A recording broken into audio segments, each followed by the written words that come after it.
하나님의 말씀입니다.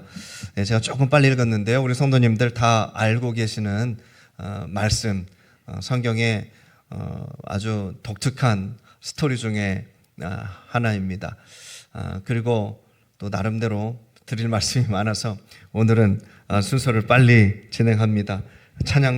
시작하는 찬양도 약했습니다. 성도님들, 광고에서 잠깐 말씀드렸지만 우리 이석철 집사님 폐가 안 좋아서 병원에 지금 2차례 들어가셨어요. 거의 뭐 집에서 쓰러지시다시피 하신 상황인데 다행히 잘 회복이 되어가지고 아주 건강한 목소리로 저하고 통화했습니다. 아시는 분은 아시겠지만 호탕하시잖아요. 목사님 하고 이제 통화했어요. 정상 생활을 하고 계십니다. 다행이고요. 우리 이성희 이제 권사님 위해서 기도해 주세요. 고관절, 어르신들은 고관절이 굉장히 중요하잖아요. 그렇잖아요. 근데 수술 하시고 지금 이제 회복 중에 계시는데 우리 성도님들의 간절한 기도가 필요합니다. 저는 지난주에 말레이시아의 주중에 다녀왔습니다. 말레이시아 저 잘 모르는 나라예요. 쿠알라룸푸르가 수도인 도시다 이 정도. 보르네오 섬하고 비슷한 지역에 있는 옛날에 그 영국의 지배를 좀 받았던 그런 나라다 정도로 알고 갔습니다. 기름이 나기 때문에 연료비가 굉장히 쌉니다. 우리나라 반값 정도, 반값도 안 될 수도 있고요. 그러니까 뭐 자동차 몰고 다니는 게 그렇게 뭐 어렵지는 않을 것 같은데요. 물가가 우리나라랑 비슷해요. 상상이 되세요? 딱 보면은 70년대, 80년대 그 정도의 그냥 전경인데 우리나라 그 정도의 전경인데 세상에 뭐 들어올 건 다 들어와 있고요. 관광으로 많은 수익을 올리고 있기 때문에 그런지 시골은 시골 같은 분위기인데 물가가 굉장히 비싸요. 인건비는 적고 물가는 높고. 그럼 대충 아시겠죠. 아주 뭐 이상한 동네입니다. 이슬람이 국교입니다. 이슬람이 국교인데 여러 종교가 다 들어와 있어요. 그러니까 그렇게 제재를 심하게 하지는 않는 것 같아요. 그 나라는 신분증에다가 자기의 종교가 들어가 있어요. 신분증에. 나는 뭐 이슬람이다. 나는 뭐 기독교다. 뭐 이런 게 다 신분증에 들어가 있습니다. 왜 그러냐면은 전도를 하면 안 돼요. 그리고 강요해서도 안 되고 이제 신분증에 이제 그렇게 드러나 있듯이 나는 이런 사람이다 하니까 절대 가서 뭐 회유하거나 뭐 하면 이제 법에 걸립니다. 서로 전도하는 것 법으로 금지하고 있고요. 그러니까 선교사님들도 이렇게 전도하는 것을 굉장히 조심해야 합니다. 나름대로 요령껏 하고 있어요. 선교사님들이 활동하면서 이제 한국에 이렇게 와가지고 홈페이지에 막 올리잖아요. 그러면 저 선교사님 얼굴이 교회 홈페이지에 딱 올라간다.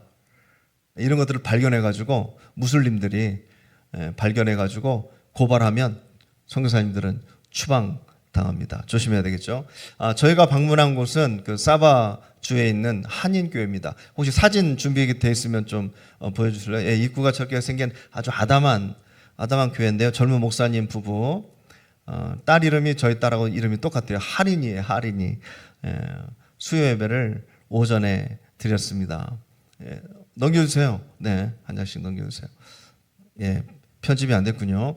교회 사진부터 보여주셔야 되는데, 이렇게 교회는 자그만해요. 젊은 목사님 저기서 이렇게 똥똥한 목사님이 설교하고 계시고, 사모님이 반주하시고, 수요일에 밤에 예배 안 드리고 낮에 드립니다. 무지하게 덥습니다. 무지하게 더워요.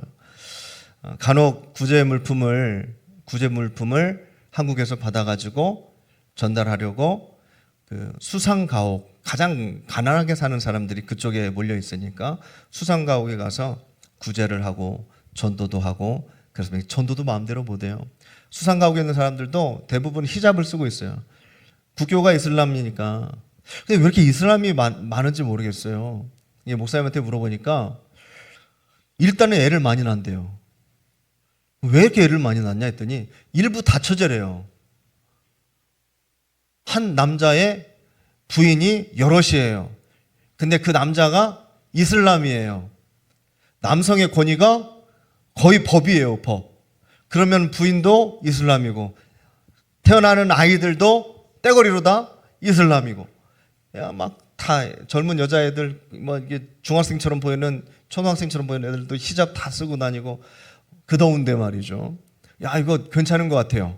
성도님들, 아직 기능이 살아계신 분들은 세상에 좀 안 될까요? 두 분 좀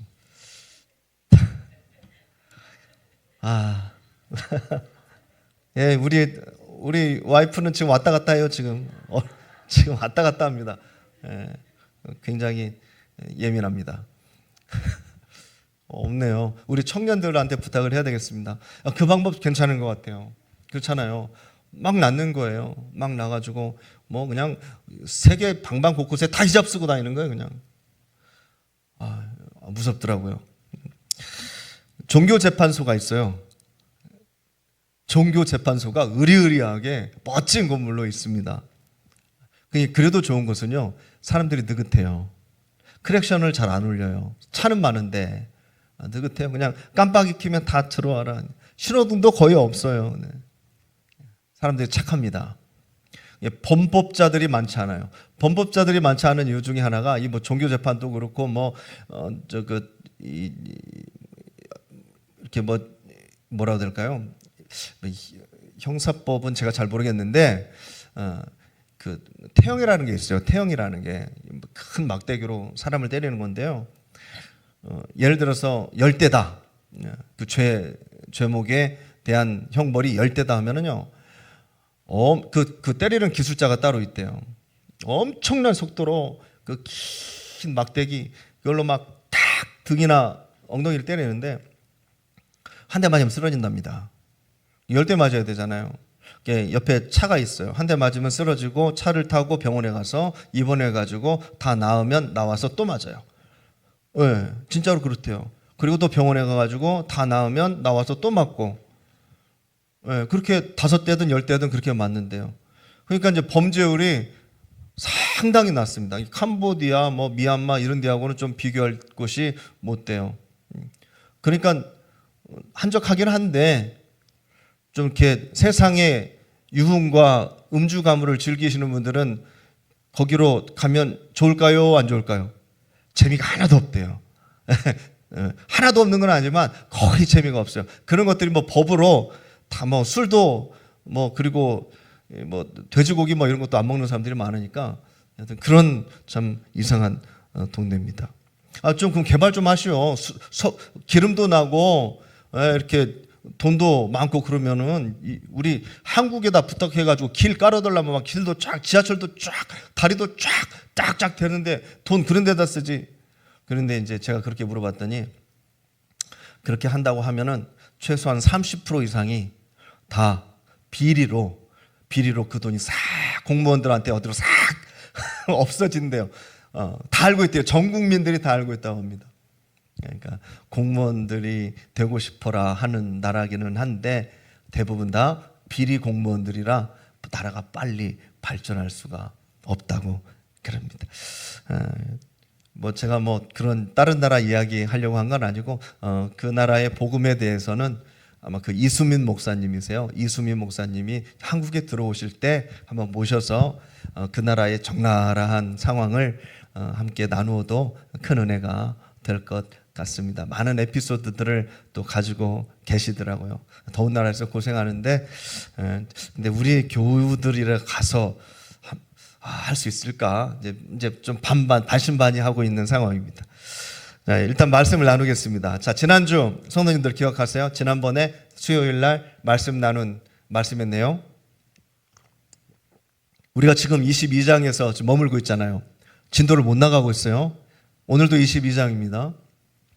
지난번에 나눴던 말씀, 하나님께서 아브라함을 시험하시려고 백살에 준 독생자 그 아들, 친아들 이삭을 제물로 바쳐라. 시험에 관해서 말씀을 나눴습니다. 시험.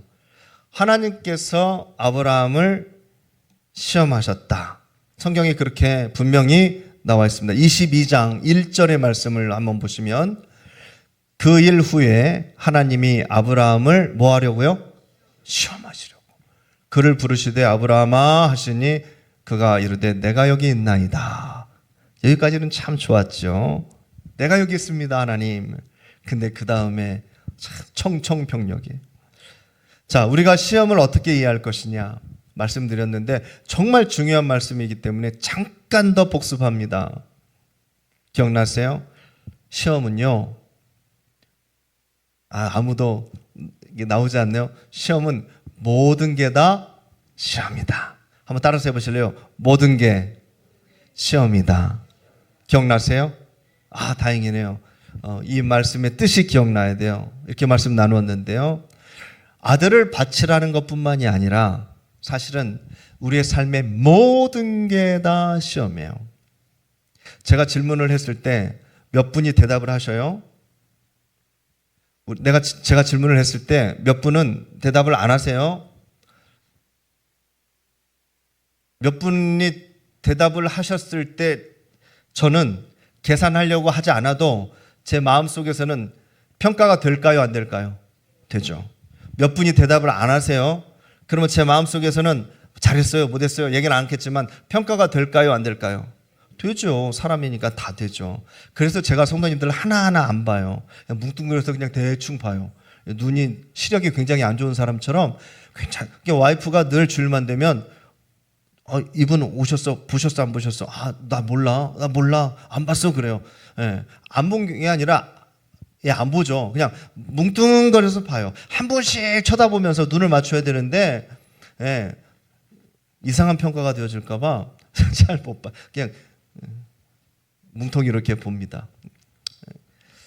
시험 들 일도 없어요. 그래서 저는 성도님들 그렇게 이해해 주시고요. 여하튼 저뿐만 아니라 성도님들도 하나님도 무조건 평가가 되는 거예요. 점수가 되는 거예요. 아들을 바치라는 것뿐만이 아니라 성도님들 삶은 문제 연속이죠. 문제가 오고 해결하고 또 문제가 오고 해결하고 예기치 않은 자식의 문제, 물질의 문제, 건강의 문제, 남편의 문제, 집안의 문제, 사촌들의 문제, 교회의 문제 그냥 나는 가만히 있었는데 들려오는 이상한 문제들 그것도 해결하고 그게 우리의 삶이에요. 반복되는 문제를 해결하고 하면서 우리가 성장하죠. 그런데 문제를 잘못 해결하는 이 어리석음과 연약한 사람들은 정말 이 문제를 통해서 굉장히 괴로운 인생을 살게 됩니다. 늘 후회하면서 나는 왜 이럴까? 저 사람은 잘만 사는데 나는 왜 이럴까? 이게 계속 반복되는 인생도 있어요. 문제를 잘 풀어야 돼요. 그런데 그 삶의 문제가 성도님들 단어 하나만 싹 바꿔가지고 삶의 문제가 시험이라면 어떻게 하겠습니까? 생각해 보세요. 삶에 오는 모든 문제가 나에게 주어진 시험, 누군가 나를 바라보고 평가하려고 점수 펜을 딱 들고 있는 빨간색 펜을 딱 들고 있는 상황이라고 하면 유효상 집사님 일 때문에 회의 나가셨는데 팔을 다치셨어요. 원치 않게. 자, 근데 그때 하나님이든지 누구든지 그냥 빨간색 펜을 딱 들고 있어. 어떻게 하는지 보자. 다쳐도 뭐 여기서 다치면 그나마 괜찮겠지만 해외 나가서 다치면 얼마나 막 불편해요. 어떻게 하는지 보자. 거기에 따라서 점수를 주겠다. 100점, 90점, 70점, 50점, 40점. 그런 생각 안 해보셨죠? 근데 오늘 이 시간 그렇게 생각을 하셔야 돼요. 성도님들. 모든 문제와 모든 상황은 시험입니다. 24시간 1분 1초까지도 다 시험이에요. 평가가 되는 시험이에요. 식사하실 때도 숟가락 드는 순간도 이렇게 드는지 시험이에요. 숟가락을 들다가 놓쳤어요. 땅에 떨어졌어요. 어떻게 하실래요? 이것도 시험이에요. 성도님들의 반응에 따라서 점수가 다 주어져요. 재수없죠? 이 서빙이 오다가 어제 산 옷에다가 물을 딱 엎질렀어요. 식당에 갔는데 정말 재수없는 날이죠. 어떻게 하실래요? 시험이라니까요. 성도님들의 반응에 따라서 점수가 주어져요. 성도님들 교회 오시다가 꽈당 넘어졌어요. 이건 뭐예요? 이것도 재수없는 일이죠. 아니요. 문제고 시험이에요. 안 좋은 문제죠. 안 좋은 시험이죠. 아프니까, 피나니까. 그때 성도님들의 각자의 반응이 있으실 거예요. 각자의 반응. 넘어지셨다. 똑같은 반응이 있지 않을까요? 성도님들보다 다 다른 반응이 있을 거예요. 그 반응 다음에 뭐가 기다리고 있을까요? 반응에 대한 평가가 기다리고 있어요. 평가가 있다면 뭐가 있었다는 거예요? 시험이 있었다는 거예요. 욕을 할 수 있잖아요. 허탈한 웃음을 지을 수 있잖아요. 엉엉 그 자리에서 울 수 있잖아요. 병원에 갈 수도 있고요. 사람이 평가가 된다는 것은 시험이 주어졌다는 거예요. 좋거나 내가 찬성을 하거나 반대하거나 내가 좋으나 싫으나 평가가 주어졌다는 것은 여하튼 나는 시험을 본 거예요. 원하지 않아도. 상대방의 입장에서 볼까요? 아, 저 사람 말을 참 빨리 하는구나. 아, 저 사람 말을 참 느리게 하는구나. 이미 평가됐어요. 저 사람 참 쉽게 화를 내는구나. 야, 저 사람 참 잘 참네. 이미 평가가 된 거예요. 점수가 주어져요. 모임을 자주 하는데 늘 미리 와 있는 사람이 있어요. 5분 전에, 10분 전에. 평가가 안 될까요? 선생님 평가 안 돼요? 그런 사람? 점수 주려고 안 해도 평가가 다 돼요, 이 속에. 아우, 저 친구는 참 늦을 데가 없어. 늘 미리 5분, 10분 먼저. 늘 자기만 챙기는 사람이 있습니다. 자기만 챙겨요. 자기만 아는 사람이 있어요. 평가 안 될까요? 늘 모이면 그 사람이 밥을 사요. 평가가 안 될까요? 당연히 평가가 되죠. 당연한 거예요. 아무리 뭐 당연한 거고 뭐고 말은 다 해도 누구한테나 다 평가는 돼요. 저 사람에 대한 평가. 회의를 사람들이 모여서 합니다. 회의를 이렇게 딱 모여서 회의를 하는데 누구는 아무 말도 안 해요. 함구하고 가만히 있어요. 사람들이 아, 저 사람 입 무겁네. 그러고 끝날까요? 평가합니다. 다 평가해요. 속으로. 아무 말도 안 듣는다고. 전혀 관심이 없다고. 저 사람하고는 같이 회의하면 안 돼. 말은 안 하지만 속으로 다 평가합니다. 어떤 사람은 반대로 말을 너무 많이 해요.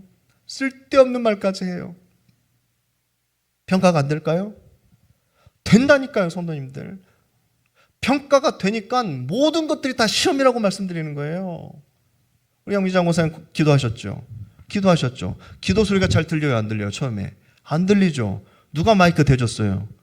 기도하시니라 못 보셨죠? 조영근 집사님이 마이크를 대셨어요. 중간에 소리가 잘 들렸죠? 조영근 집사님이 하신 거예요. 조영근 집사님이 이거 중간에 와서 마이크 조정해주기가, 전도사님도 아닌데 와서 해주기가 쉬울까요? 근데 하셨잖아요. 평가가 될까요? 안 될까요? 된다니까요. 아무것도 아니에요? 내 뇌리에 박혀 있는데 된다니까요, 성도님들. 아는 체를 해도 평가가 되고, 아는 체를 안 해도 평가가 되고, 일을 잘해도 평가가 되고, 일을 못해도 평가가 됩니다. 시험 볼게 이렇게 말을 안 하지만 다 시험이에요. 다 시험이에요. 식사를 맛있게 했어요. 식사를 맛있게 하고, 아이고 권사님 오늘 밥 너무 맛있었어요. 잘 먹었습니다. 인사를 해도 평가가 되고, 인사를 안 하고 쑥 지나가도 평가는 되는 거예요. 말 한마디로도 평가가 돼요. 모든 것이 시험이라는 말씀입니다. 전도사님께서 주부를 쭉 뽑아가지고 저한테 토요일날 딱 갖고 와요. 이것도 뭐예요? 시험이에요. 모르죠, 전도사님 이게 시험인지. 저도 시험이라고 얘기 안 해요. 근데 왜 시험인 줄 아세요? 평가가 되니까 시험이에요. 이거 잘못됐네. 이거 이렇게 하라고 했는데 왜 이렇게 했어? 시험이에요, 결과적으로. 잘 해왔어요. 야, 내가 시키자는 것까지 다 해왔네? 점수가 주어진다고요, 성도님들, 결국은. 그래서 하나님께서는요, 예수 믿고 구원받아라, 그 말씀만 성경에 써놓지 않으시고 잠언 써보세요. 구원하고 상관없는 얘기잖아요. 야고보 써보세요. 혀를 조심하라. 혀를 조심하라. 성도님들, 삶의 자세를 잠언서 이외에 수많은 성경의 구석구석을 통해서 성도님들의 삶의 자세를 성경은 계속 종용하고 있어요. 시험 잘 볼 수 있게, 좋은 점수 맞을 수 있게. 하나님의 평가, 사람들이 다 보고 있다. 사람들이 다 보고 있다. 너와 그 사람의 관계를 옆에서도 보고 뒤에서도 딴 사람도 보고 있다. 그리고 다 너 평가한다. 너는 내 자녀잖아. 하나님의 자녀잖아. 세상에서도 인정받고 하나님께도 인정받기를 원해. 하나님께서는 그래서 수많은 우리의 태도, 자세, 마음 성경에 다 기록해 주신 거예요. 하나님의 자녀들이 무시받으면 안 되니까. 성도님들의 모든 반응은, 수만하시는 것까지 모든 반응은 시험입니다. 결과가 주어져요. 방귀 하나 뀌어도 결과가 주어져요. 사람들은 다 생각해요. 분석하고. 그러니까 악에게 지지 말고 선으로 악을 이기시기를 바랍니다. 예, 이런 시험과 평가가 수시로 일어나요. 아이고, 목사님 어떻게 그 하나하나 다 재면서 살아요. 그냥 내 식대로 사는 것이. 예, 그렇죠. 성도님들은 하나하나 다 따지면서 못 살아요. 내 식대로 사는 거지. 근데 성도님들, 맞아요. 성도님들 식으로 살면 돼요, 그냥. 근데 성도님들 식을 누구 식으로 바꾸자는 거예요, 저는? 하나님 식으로 바꾸자는 거예요. 성도님들 마음대로 사세요. 근데 성도님들 마음이 누구의 마음? 하나님의 마음. 점수 신경 쓰지 말고 하나님의 마음으로 살면 몇 점? 100점. 그렇게 살아나는 거예요. 꿈을 꿔도 누구 꿈? 잠꼬대를 해도 누구 말씀? 이렇게 하자는 거예요, 우리는. 기분 나쁠 때 막 욕이 나오는 게 아니라 기분 나쁠 때 막 축복이 나와버리는 거예요, 성도님들. 이 반응을 보고 사람들도 보고 하나님도 보고 평가를 하시니까, 모든 건 평가가 되어지니까. 성도님들. 그리고 또 중요한 이유가요, 이 평가를 통해서 관계가 이루어져요. 관계가. 성도님들 다 보잖아요. 사람들 다 보잖아요. 일일이 다 인터뷰해요. 교인들 다 세워놓고 한 명씩 한 명씩 인터뷰하고, 아, 이 사람 나랑 친하면 되겠다. 아, 이 사람 나랑 좀 친하면 안 되겠다. 그래요? 아니잖아요. 꼴을 보잖아요. 아, 저 사람은 일을 저렇게 하고, 아, 저 사람 예배를 저렇게 드리고, 아, 저 사람은 말을 이렇게 하고. 옆에서 다 들어요. 다 보고. 그리고 아, 저 사람 참 좋은 사람 같다. 좀 가까이 지내야지 하고 내가 접근할 수도 있잖아요. 평가를 통해서 뭐가 이루어져요? 관계가 이루어져요. 성도님들이 그렇게 중요하게 생각하시는 관계가 그 평가를 한번 넘어졌다가 일어나는 반응을 통해서. 저기 휴지가 떨어져 있는데 다 그냥 지나가는데 저 사람이 주워가지고 쓰레기통에 버리고 그냥 가. 그 사람은 그냥 자연스럽게 쓰레기통에 버린 건데 그걸 본 사람은 평가가 이루어져. 아, 저런 사람이구나. 평가가 이루어져.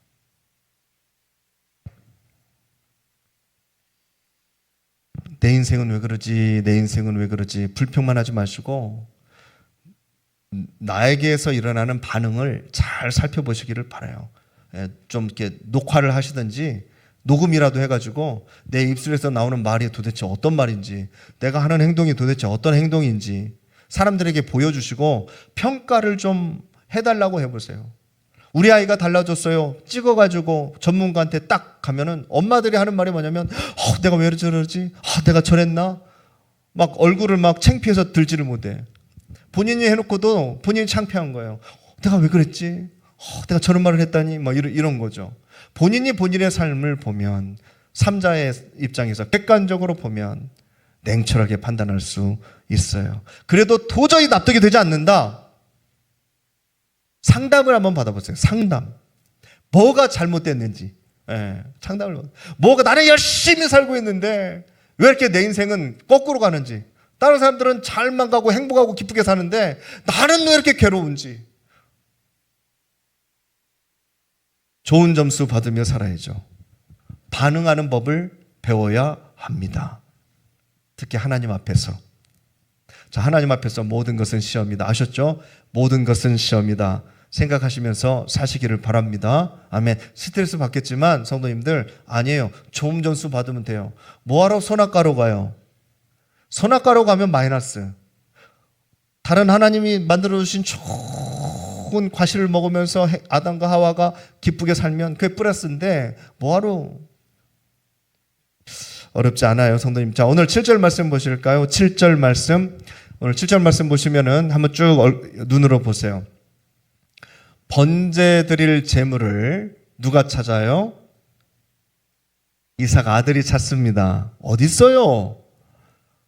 제사 드리러 간다면서요? 제물이 어디 있어요? 사실은 누가 제물이에요? 이삭 자기 자신이 제물이에요. 성도님들, 우리끼리 한번 생각해 보세요. 알았을까요? 몰랐을까요? 이삭이. 정답은 없어요. 성경에 안 나왔으니까. 제사 드리러 가는데 제물이 없다. 이 처음이잖아요. 태어나서 처음. 이런 경우는. 대부분의 성서학자들이 이때 이삭이 13살에서 20살 사이라고 합니다. 또 어떤 사람들은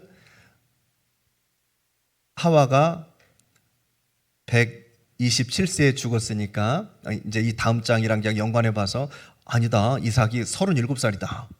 사라가 90살에 이삭을 낳았잖아요. 아브라함하고 10살 차이니까 그러니까 37살이다. 이렇게 얘기하시는 분도 계시는데 대부분은 13살에서 20살 사이다. 10대 건장한 막 달리기도 엄청 빠를 때 막 그죠?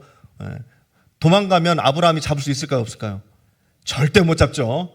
절대 못 잡죠. 그럴 때죠. 여하튼. 근데 재물이 어디 있습니까? 없어요. 재물이 없어요. 눈치가 있잖아요. 사람들은 눈치가. 재물이 없으니까 자기가 재물이라고 쳐도 혹시 아버지가 나를 죽이겠어? 이거 당연한 생각하겠죠. 혹시 아버지가 나를 잡겠어? 그러나 느낌이 심상치 않아요. 평상시에 아버지가 아니잖아요, 지금. 아버지는 지금 엄청나게 괴로워요, 지금. 막 속이 막 다 뒤집어지고 막 오장육부가 지금 막 아무것도 안 먹어도 배가 하나도 안 고프고 죽을 지경이에요. 아들을 죽여야 되니까. 그런 아버지의 지금 표정과 아버지의 느낌이 심상치 않아. 아들이 평소에 보던 아버지가 아니에요. 재물도 없고. 느낌이 이상해요. 8절을 보실까요? 오늘 주신 말씀 8절. 아브라함이 이르되 내 아들아 번제할 어린 양은 하나님이 자기를 위하여 친히 준비하시리라 하고 두 사람이 함께 나아가서. 자, 위기 상황이에요. 급박한 상황이에요. 자신이 아들을 죽여야 하는 상황이 아브라함이 이렇게 대답한 거예요. 하나님께서 준비할 거다. 성도님들, 상황이야 어쨌든지. 상황이야. 지금 뭐 아브라함보다 더 급박한 상황 계세요? 예. 뭐 사업이 망했든지 뭐가 어땠든지 간에 지금 아브라함보다 더 괴로우신 분 계세요? 아들을 죽여야 되는데, 그것도 하나밖에 없는 아들을 지금 죽여야 되는데. 근데 아브라함의 대답 보세요. 하나님께서 준비하실 거다. 아직 시작 안 했잖아요. 아직 시작 안 했어요. 아직 준비 기간이에요. 3일에 걸쳐서 갔으니까 3일에. 하나님께서 준비할 것이다. 성도님들, 이렇게 대답하실 수 있어요? 여하튼 간에 이렇게 대답하실 수 있는 부모님들이 되시기를 축복합니다. 어떠한 어려운 순간에도 당사자가 하나님께서 알아서 준비하실 거야. 사실 네가 죽어야 되는데 아브라함은 너를 죽여야 돼 이렇게 얘기 안 하고 하나님께서 준비하실 거야. 하나님께서. 거짓말은 아니잖아요. 성도님들, 원래 제물은요, 성도님들이 드리는 제물, 과거 이스라엘 백성들이 드린 제물 다 하나님께서 준비하신 겁니다. 동물이든 물질이든 다 하나님께서 주신 거예요. 성도님들이 하나님께 드리는 시간이든, 성도님들이 식당 봉사하면서 땀 뻘뻘 흘리면서 하는 노동이든, 뭐 이런 장식하는 이 모든 것들, 앞에서 악기로 찬양하는 모든 것들 다 누가 주신 거예요? 하나님께서 주신 달란트와 시간과 땀방울과 생명이에요. 다 하나님 거예요. 성도님들, 하나님께서 허락하지 않으면 드리고 싶어도 못 드려. 지금도 하나님께 그냥 건강만 주시면 하나님께 다 드리겠다고 하는 사람들 줄 수 있어요. 돈만 내가 벌면은 하나님 내가 이렇게 하겠습니다 기도하는 그런 사업가들이 널렸어요. 성도님들, 하고 싶어도 못하는 사람들이 많아요. 내가 드리는 예물, 성도님들이 드리는 예물이라고 해도 그게 다 누가 준비해 주신 거예요? 하나님께서 준비해 주신 거예요. 하나님께서 준비해 주신 이 모든 것 중에서, 시간까지 이 모든 것 중에서 내 믿음의 분량만큼 떼어가지고 하나님 앞에 드리는 거예요. 시간도, 봉사도, 물질도, 기도도, 예배도, 정성도 다 내 믿음의 분량만큼 이만큼 뗄까, 이만큼 뗄까, 이만큼 뗄까 떼어서 드리는 거예요. 누구는 생명까지 드리죠. 생명까지 드리기로 작정한 사람은 뭐 무서운 게 없어요. 무서운 게 없습니다. 오늘 아브라함의 분량은 어디까지예요? 자기 자식의 생명까지 해요. 아브라함의 믿음의 분량은 대단하죠. 우리랑 차이가 큽니다.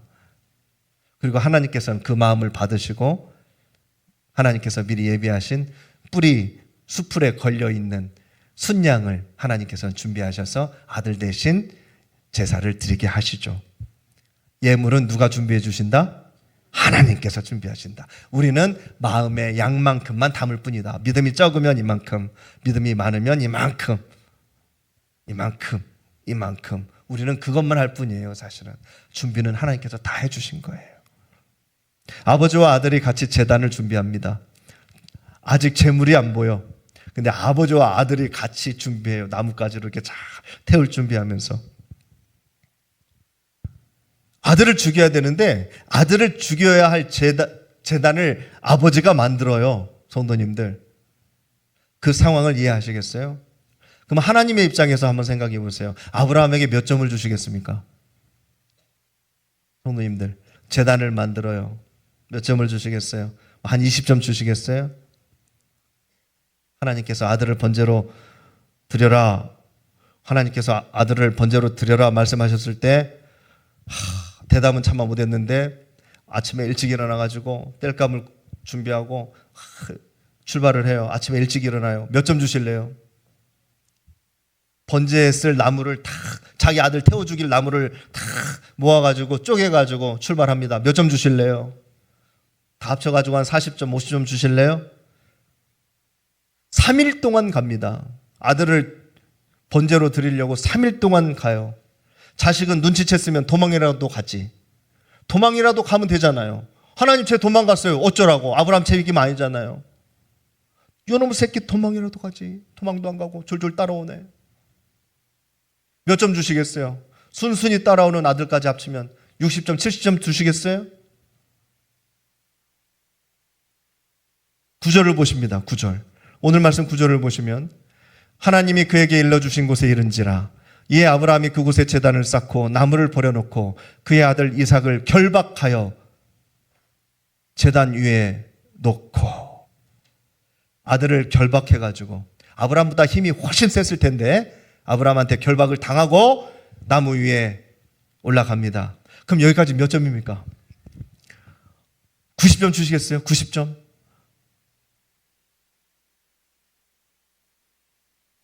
뭐 흔들림이 없잖아요. 지금 마이너스가 하나도 없어요. 지금 착착착착 쌓아 올라가고 있어요. 그럼 여기까지만 해도 많이 했어요? 안 했어요? 마음고생 3일 동안 했어요? 안 했어요? 했어요.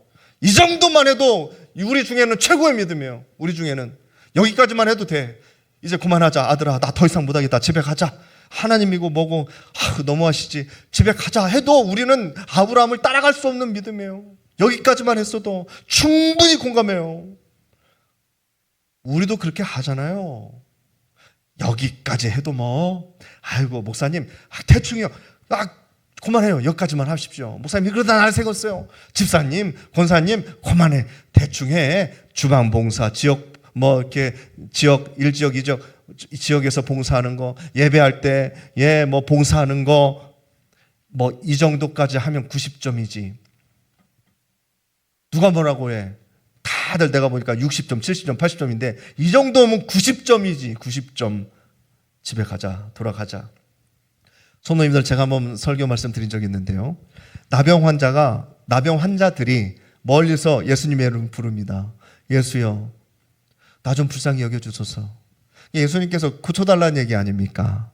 그 예수님께서 제사장한테 가서 그 상처를 보이라고 그래요. 제사장한테 가가지고. 그 말씀에 순종해서 나병 환자들이 제사장이 있는 곳까지 가요. 걸어가. 얼마나 걸어갔냐는 거예요. 얼만큼. 제사장님 집까지 가기 전에 나왔어요, 안 나왔어요? 싹 나왔어요. 거기 있는 사람들이. 한 명 빼고 다 돌아가 버렸어요.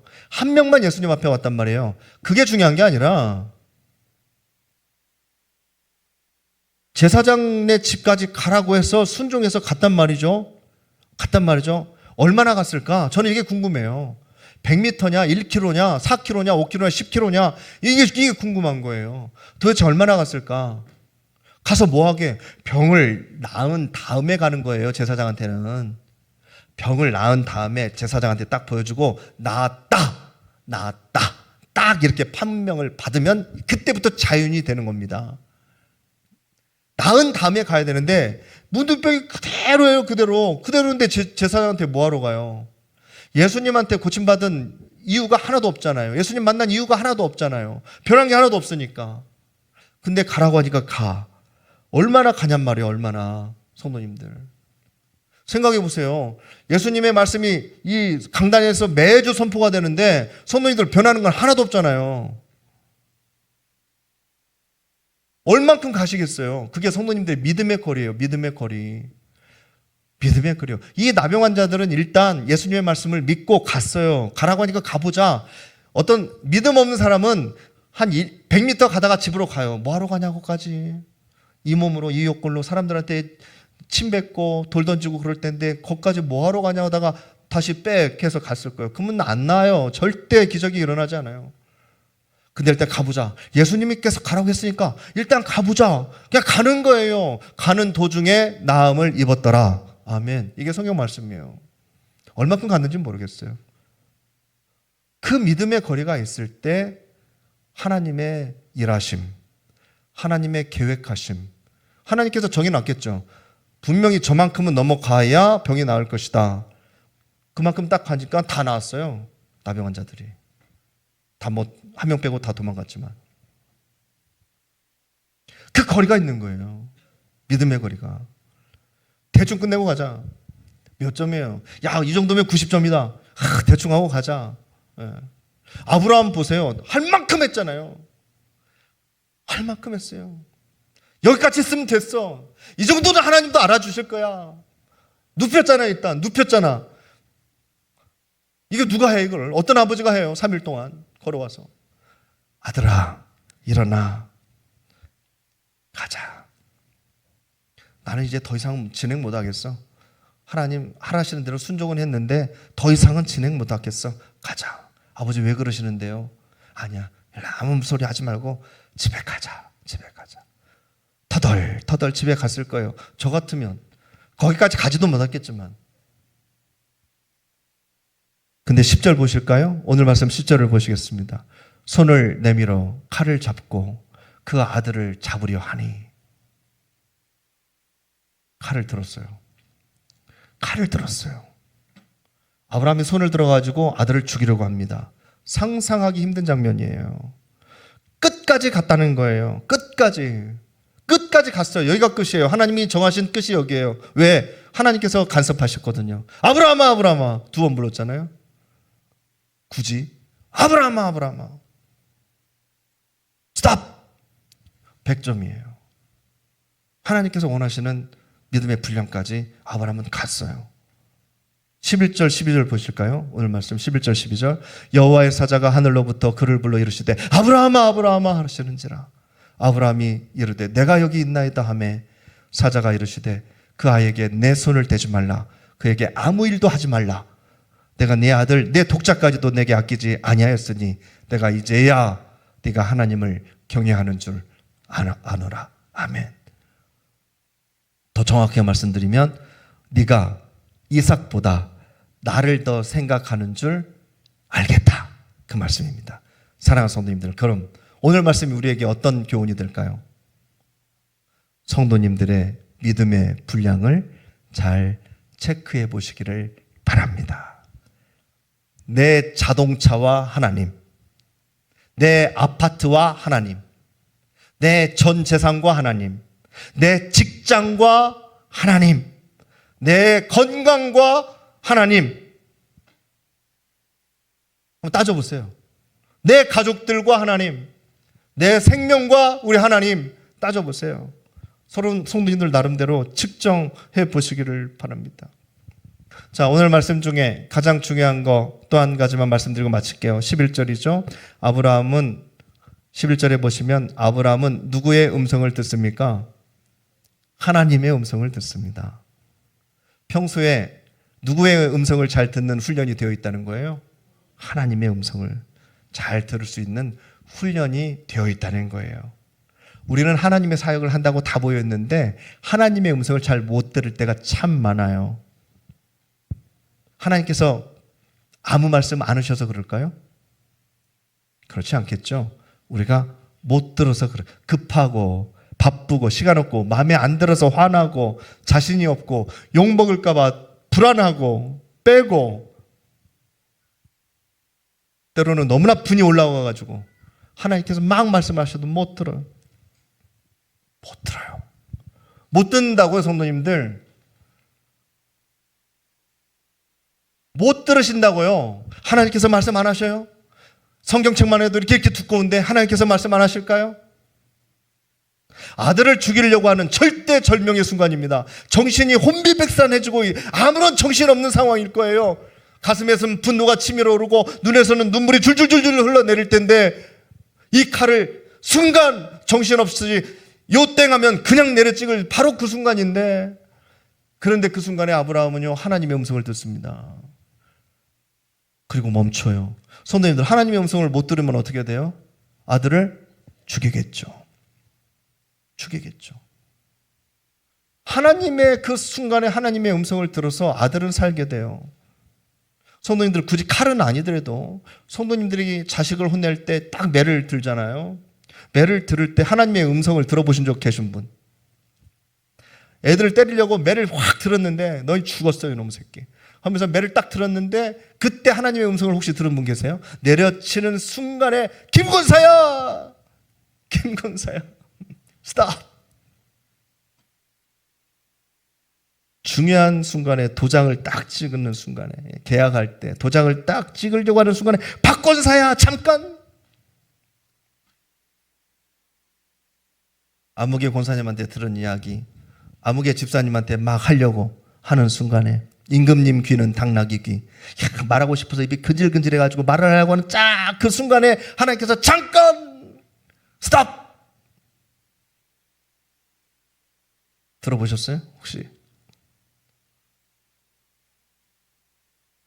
그때 순종하실 수 있으십니까? 아니면 못 참고 내뱉고 후려치고 말이죠. 도장 딱 찍고 멈춰 하는 하나님의 말씀도 전혀 들리지 않고 내 마음대로 해버리고 나중에 후회하고 울고 내가 왜 그랬을까 하는 시간들로 성도님들 계속 되풀이하지 않으셨어요? 듣는 훈련이 필요해요. 들었으면 순종하는 훈련도 필요해요. 그렇지 않으면 우리는 수많은 이삭을 죽입니다. 성도님들의 남편을 죽이고 아내를 죽이고 성도님들의 아들을 죽이고 딸을 죽이고 수많은 사람들을 입으로 말로 다 죽여요. 하나님께서 스톱 했는데도 그냥 막 탁 열심히 한다고 하면서 죽여요. 하나님의 음성은 듣지 않고 나는 열심히 한다고, 나는 열심히 할 거야, 하나님이 죽이라고 했으니까 나는 죽일 거야, 하나님께서 스톱 했는데 그건 들리지도 않고 그냥 막 죽이는 거예요. 나 때문에 죽어간 영혼이 얼마나 많을까요? 네? 하나님 핑계 대시겠어요? 성도님들, 내 감정이 먼저가 아니라 하나님의 음성에 먼저 귀를 기울일 수 있는 믿음의 자녀들이 다 되실 수 있기를 바랍니다. 그럼 살아요. 나만 살까요? 성도님들 주변에 계신 모든 분들이 살아요. 하나님은 성도님들을 시험하시지만 하나님은 성도님들을 살려야 해요. 그리고 성도님들과 관계된 성도님들이 사랑하는 사람들까지도 같이 하나님은 살려야 돼요. 약속이니까. 그러면은요, 뭘 해야 돼요? 하나님의 음성을 들어야 돼요. 순간순간 시험이에요. 순간순간 말씀하시는, 순간순간 원하시는 하나님의 마음을 들으시고 그때 딱 순종하실 때 우리 성도님들의 인생은 죽이는 인생이 아니라 살리는 인생으로 변할 줄 믿습니다. 아멘. 기도하겠습니다.